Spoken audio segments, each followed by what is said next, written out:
എല്ലാവർക്കും വീണ്ടും ഒരിക്കൽ കൂടെ അൻസു ടോക്കീസിൻ്റെ ഒരു പുതിയ എപ്പിസോഡിലേക്ക് സ്വാഗതം. ഞാൻ ഹരികുമാർ ഗോവിന്ദൻ. ഞാൻ അടിയന്തരമായി ഇത്തരത്തിലൊരു വീഡിയോ ചെയ്യാൻ കാരണം, നമുക്കറിയാം കോഴിക്കോട് നടന്ന, താമരശ്ശേരിയിൽ നടന്ന ആ ദാരുണ സംഭവം. ഒരമ്മ എന്ന വാക്കിനപ്പുറം ഒരു മകൻ അവൻ്റെ പെറ്റമ്മയെ യാതൊരു ദയയും കൂടാതെ വെട്ടിക്കൊന്നിരിക്കുന്നു. എത്ര മനസ്സ് അവൻ്റെ ആ ഹൃദയം എത്ര കഠിന ഹൃദയമായിരിക്കും, എത്ര ദുഷ്ടനാണവൻ. സത്യം പറഞ്ഞാൽ ഇതുപോലുള്ള എത്ര എണ്ണം ഭൂമിക്ക് ഭാരമായി എത്രയോ മക്കൾ ഈ ലോകത്തിപ്പോൾ ജീവിക്കുന്നുണ്ടാവണം. ഇനിയും അവസാനിച്ചിട്ടില്ല, പരമ്പര തുടർന്നുകൊണ്ടേയിരിക്കും. കഴിഞ്ഞ 10-12 ദിവസമായി നമ്മൾ കണ്ടുകൊണ്ടിരിക്കുന്നതും കേട്ടുകൊണ്ടിരിക്കുന്നതുമായ നിരവധി കൊലപാതകങ്ങൾ എല്ലാം ചെന്നവസാനിക്കുന്നത് ലഹരിയുടെ, മദ്യത്തിൻ്റെ എന്ന് മാത്രം പറഞ്ഞ പോലെ മറ്റു ലഹരി വസ്തുക്കളുടെ അമിതമായ ഉപയോഗം തന്നെയാണ് പ്രധാന കാരണം. നിങ്ങളൊക്കെ ഈ പാപം എവിടെ കൊണ്ടുവയ്ക്കും? ഈ ചെറുപ്പക്കാരെ, ഈ യുവതലമുറയെ ഇത്തരത്തിൽ മയക്കുമരുന്നിന് അടിമയാക്കി മാറ്റുമ്പോൾ നിങ്ങൾക്ക് എന്ത് നേട്ടമാണ് കിട്ടുന്നത്? ഈ തലമുറ മൊത്തം ഈ രീതിയിൽ നശിച്ചു പോകണം എന്നാഗ്രഹിക്കുന്ന ഏതോ ഒരു ശക്തി അധികാര കേന്ദ്രങ്ങളിൽ എവിടെയോ സുഖമായിരുന്ന് കാഴ്ചകൾ കണ്ട് രസിക്കുന്നുണ്ട്. അവൻ്റെ വളർച്ച തടയാൻ നമ്മൾ ജാഗ്രതയോടെ മുന്നോട്ട് പോകേണ്ടതുണ്ട്. അതല്ലാത്ത പക്ഷം നമ്മൾ ഒരുപാട് കണ്ണീര് കുടിക്കേണ്ടി വരും. നല്ലൊരു തലമുറ നമ്മുടെ രാജ്യം വിട്ട്, നമ്മുടെ സംസ്ഥാനവും നമ്മുടെ രാജ്യവും വിട്ട് വിദേശ രാജ്യങ്ങളിലേക്ക് ചേക്കേറിക്കഴിഞ്ഞു. 3.5 കോടി ജനങ്ങളിൽ നല്ലൊരു പങ്ക് ഇതിനോടകം തന്നെ യുവതലമുറ പുറത്തു പോയി കഴിഞ്ഞു. നമുക്കറിയാം, ഇന്ന് ഏതെങ്കിലും ഒരു മരണ വീട്ടിലോ വിവാഹ ചടങ്ങിനോ പോയാൽ ചെറുപ്പക്കാരുടെ എണ്ണം വളരെ കുറവാണ്. ഇപ്പോൾ ഉള്ളതെല്ലാം, പ്രത്യേകിച്ച് ഒരു മരണ വീട്ടിൽ നോക്കിയാലും കാണുന്നത് ഒരു 60 വയസ്സിനോ 55 വയസ്സിനോ മേലിലുള്ള പ്രായക്കാരുടെ, പരിമിതമായ ആൾക്കാരുടെ എണ്ണം മാത്രമാണ് ഇപ്പോൾ നമ്മൾ കാണുന്നത്. അതിലുപരി നല്ലൊരു ഭാഗം, അതായത് 100-ൽ 50% പഠനമുള്ള, വിദ്യാഭ്യാസമുള്ള ഒരു തലമുറ വിദേശത്തേക്ക് ചേക്കേറി കഴിഞ്ഞു. ഇനി ആകെ അവശേഷിക്കുന്നത് ഒന്നിനും കൊള്ളാത്ത, മയക്കുമരുന്നിന് അടിമയായ, അല്ലാന്നുണ്ടെങ്കിൽ പലവിധ ലഹരിക്ക് അടിമയായ ഒരു വഴിതെറ്റിയ തലമുറ മാത്രമാണ് ഇന്നിവിടെ ബാക്കിയായി അവശേഷിക്കുന്നത്. അവരെ കൊണ്ട് മാതാപിതാക്കൾക്കുണ്ടാകുന്ന ഗുണമാണ് നമ്മളിപ്പോൾ കോഴിക്കോട് താമരശ്ശേരിയിൽ കണ്ടത്. നിനക്ക് എങ്ങനെ മനസ്സ് വന്നടാ നായേ? നിന്റെ പെറ്റമ്മയില്ലടാ.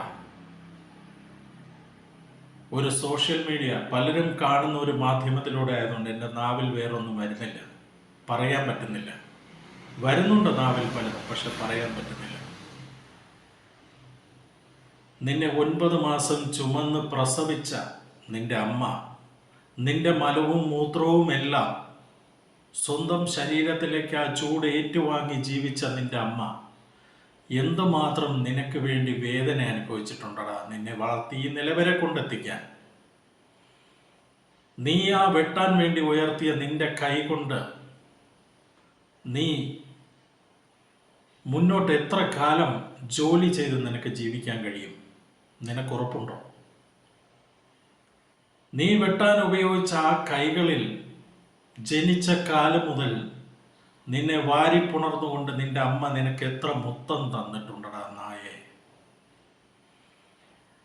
നീ ലോകം കണ്ടതിൽ വെച്ച് ഏറ്റവും ക്രൂരനായ ഒരുവനാണ്.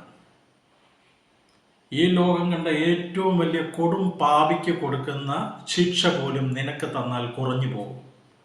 കാരണം നീ വാളുയർത്തിയത് നിന്റെ പെറ്റമ്മയുടെ നേരെയാണ്. നീ ഒരു നിമിഷം പോലും ഭൂമിയിൽ ജീവിക്കാൻ, ഭൂമിക്ക് ഭാരമായി ജീവിക്കാൻ അർഹനല്ല. കാരണം ഒരമ്മയുടെ നേരെ, അതും ക്യാൻസർ രോഗിയായി, ട്യൂമർ ബാധിതയായി വീട്ടിൽ ചികിത്സയിൽ കഴിഞ്ഞിരുന്ന ഒരമ്മ, നിന്റെ പെറ്റമ്മ, ആ അമ്മയുടെ നേരെ വാളുയർത്തിയ നീ ഒരിക്കലും ഇനി പുറംലോകം കാണരുത്. പക്ഷേ അതിന് പറ്റിയ ഒരു സംവിധാനമല്ല നമ്മുടെ കേരളത്തിലുള്ളതെന്ന് എനിക്കറിയാം. ഇത് മറ്റു വല്ല വടക്കേ ഇന്ത്യൻ സംസ്ഥാനങ്ങളിലായിരുന്നെങ്കിൽ നീ 24 മണിക്കൂറിന് മുന്നേ നിന്നെ ഷൂട്ട് ചെയ്ത് തീർക്കുമായിരുന്നു, എൻകൗണ്ടർ ചെയ്യുമായിരുന്നു. അതിന് പറ്റിയ ആമ്പിള്ളേരുള്ള സംസ്ഥാനങ്ങൾ വേറെയുണ്ട്. നീ നമ്മുടെ നികുതി പണം കൊണ്ട് തിന്നു കൊഴുത്ത് വീണ്ടും പൂർവാധികം ശക്തിയോടെ നല്ലൊരു വക്കീലിനെ വെച്ച് കേസ് വാദിച്ച് പുറത്തു വരും. നീ നല്ലൊരു മയക്കുമരുന്ന് വ്യാപാരിയാവും. വീണ്ടും പല കൊലപാതകങ്ങളും നീ ആസൂത്രണം ചെയ്യും, നടപ്പാക്കും. ഭൂമിക്ക് ഭാരമായി നീയും നിന്റെ കൂട്ടാളികളും ഒരുപാട് ഒരുപാട് ഒരുപാട് ഇപ്പോഴും ജീവിച്ചു പോകുന്നു എന്നുള്ളത് നമുക്കെല്ലാം അറിയുന്നൊരു സത്യമാണ്. നിന്നെയൊക്കെ വളർത്തുന്നതും നിന്നെയൊക്കെ പരിപോഷിപ്പിക്കുന്നതും നിന്റെയൊക്കെ ബ്രെയിനിലേക്ക് ഈ കൊള്ളരുതായ്മകളെല്ലാം ഇഞ്ചക്റ്റ് ചെയ്ത് തരുന്നതും മറ്റാരുമല്ല, അത് നിന്റെ അധികാര ശക്തികളിൽ സ്വാധീനമുള്ള ഏതോ ചില ദുഷ്ടശക്തി. അതിന് യാതൊരു സംശയവും വേണ്ട. കാരണം ഇത്രമാത്രം ക്രൂരനാവാൻ നിന്നെ പരിശീലിപ്പിച്ച, നിനക്ക് ശക്തി തന്ന, നിന്റെ നാവിലേക്ക് ലഹരിയുടെ പവർ നിനക്ക് എന്താണെന്ന് എഴുതി തന്ന ഏതോ ചില ദുഷ്ടശക്തികളുണ്ട്. അവരാരാണെന്ന് എനിക്കറിയില്ല, ഈ നാടിനറിയില്ല. പക്ഷേ അവരാരാണെന്ന് നിനക്കറിയാം. നിന്നെക്കൊണ്ട് അവരാരാണെന്ന് പറയിക്കാൻ കെൽപ്പുള്ളവർ ഈ സംസ്ഥാനത്തിൽ ആരെങ്കിലും ഉണ്ടെങ്കിൽ, അതുപോലെ 10 പേർ തുനിഞ്ഞിറങ്ങിയാൽ തീരുന്നതേ ഉള്ളൂ നിന്റെയൊക്കെ സാമ്രാജ്യം. പക്ഷെ ആരും ഇറങ്ങില്ല എന്നുള്ളത് ഞങ്ങൾക്കറിയാം, ജനത്തിനറിയാം.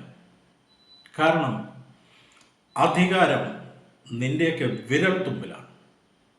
നിന്റെയൊക്കെ സമാധാന ജീവിതം, നിന്റെയൊക്കെ സന്തോഷകരമായ ജീവിതം, അത് മുന്നോട്ട് പോകണമെങ്കിൽ വേണ്ടത്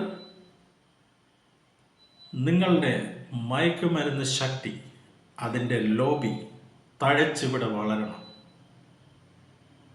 മദ്യം, മയക്കുമരുന്ന് രണ്ടും നമ്മുടെ ഈ നാട്ടിൽ എന്തുമാത്രം യുവതലമുറയെ ദ്രോഹിക്കുന്നു, ഇന്നും ദോഷപ്പെടുത്തിക്കൊണ്ടിരിക്കുന്നു എന്നുള്ളതിൻ്റെ ഏറ്റവും വലിയ തെളിവാണ് ഇന്ന് കോഴിക്കോട് താമരശ്ശേരിയിൽ നടന്ന ഈ കൊലപാതകം. നിനക്കെങ്ങനെ കൈ പൊങ്ങിയടാ പന്ന നായിൻ്റെ മോനെ? ആ അമ്മയെ, നിന്റെ പെറ്റമ്മയല്ലടാ. ഒരു ദിവസം പോലും ജീവിതത്തിൽ ഞാൻ ആ അമ്മയെ കണ്ടിട്ടില്ല. ആ അമ്മ ആരാണെന്ന് എനിക്കറിയില്ല. പക്ഷെ വാർത്ത കണ്ട് ഞാൻ ഞെട്ടിപ്പോയി. കൊന്നതൊരു മകനായിപ്പോയി. ഒരമ്മ പ്രസവിച്ച മകനാണ് ഞാനും. പക്ഷേ ഈ പ്രവൃത്തി ചെയ്യാൻ നിന്റെ കൈകൾക്ക് ശക്തി തന്നത്, ഞാൻ വീണ്ടും പറയുന്നു, അതാരായാലും ശരി, ഈ പ്രവൃത്തി ചെയ്ത നിന്നെക്കാളും ജനിതക വൈകല്യമുള്ള ഒരു തന്തയ്ക്ക് പിറക്കാത്തവനാണ് നിന്നെ ഇതിന് പ്രാപ്തനാക്കിയതെന്ന് ഞാൻ മനസ്സിലാക്കുന്നു. ഏത് മനുഷ്യ ഗണത്തിൽപ്പെടുന്ന ഒരു വ്യക്തിക്കും അംഗീകരിക്കാൻ കഴിയുന്ന കാര്യമല്ല ഈ സംഭവിച്ചത്. ഇത് ചെയ്തവൻ ആരായാലും ശരി, ഇത് അനുഭവിക്കാതെ ഈ ഭൂമി വിട്ടു പോവില്ല. അതിന് യാതൊരു തർക്കവും വേണ്ട. കാരണം ദൈവം എന്ന് പറയുന്നൊരു ശക്തി എല്ലാത്തിനും മുകളിലുണ്ട്. അതിനെ കണ്ടില്ല എന്ന് നടിച്ച് മുന്നോട്ട് പോകാൻ ഒരിക്കലും നിനക്കോ നിന്റെ ശക്തികൾക്കോ കഴിയില്ല. നിന്റെയൊക്കെ അവസാനമായിരിക്കും ഇത്. ഇത് 11-12 ദിവസത്തിനുള്ളിൽ നടക്കുന്ന 8-ാമത്തെയോ 10-ാമത്തെയോ കൊലപാതകമാണ് കേരളത്തിൽ. ഇതിലൊക്കെയും തന്നെ പ്രതിസ്ഥാനത്ത് വരുന്നത് ചെറുപ്പക്കാരാണ്, മയക്കുമരുന്നിന് അടിമകളാണ്. എങ്ങനെ ഈ ഒരു തലമുറയ്ക്ക് ഇത് സംഭവിച്ചു? ആര് കാരണം സംഭവിച്ചു? ഇതിൻ്റെ പിന്നിൽ ആരാണ്? എനിക്ക് ഉത്തരമില്ല തരാൻ. പക്ഷേ സംശയിക്കാൻ നമുക്ക് പലതും. ആ സംശയം ശരിയാകരുതേ എന്ന് പ്രാർത്ഥിക്കുന്നു. അറിയാവുന്ന ദൈവങ്ങളോടെല്ലാം പ്രാർത്ഥിക്കുന്നു. നമ്മുടെ തൊഴുതു പറയുകയാണ്, നമ്മുടെ കുഞ്ഞുങ്ങൾക്ക് അല്പം വഴി തെറ്റിയാൽ അവരെ ശാസിക്കേണ്ടടുത്ത് ശാസിക്കുക, ശിക്ഷിക്കേണ്ടടുത്ത് ശിക്ഷിക്കുക. ബന്ധുമിത്രാദികളോ ആരെങ്കിലും അവരുടെ തെറ്റുകുറ്റങ്ങൾ കണ്ട് ചൂണ്ടിക്കാണിച്ചാൽ ആ തെറ്റുകുറ്റങ്ങൾ ചൂണ്ടിക്കാണിക്കുന്ന ആ മനുഷ്യരെ ദയവ് ചെയ്ത് കുറ്റപ്പെടുത്താതെ സ്വന്തം മക്കളുടെ തെറ്റ് തിരിച്ചറിഞ്ഞുകൊണ്ട് ദയവ് ചെയ്ത് അവരെ നേർവഴിക്ക് നയിക്കാൻ നിങ്ങൾക്കൊരു ബുദ്ധി ഉണ്ടാവട്ടെ. ഈ ആധുനിക കാലഘട്ടത്തിലെ മാതാപിതാക്കളോട് എനിക്കിത് മാത്രമേ പറയാനുള്ളൂ. അതാണ് നമ്മുടെ വരും തലമുറയെ രക്ഷിക്കാൻ നമുക്ക് ചെയ്യാവുന്ന ഏറ്റവും നല്ല കാര്യം.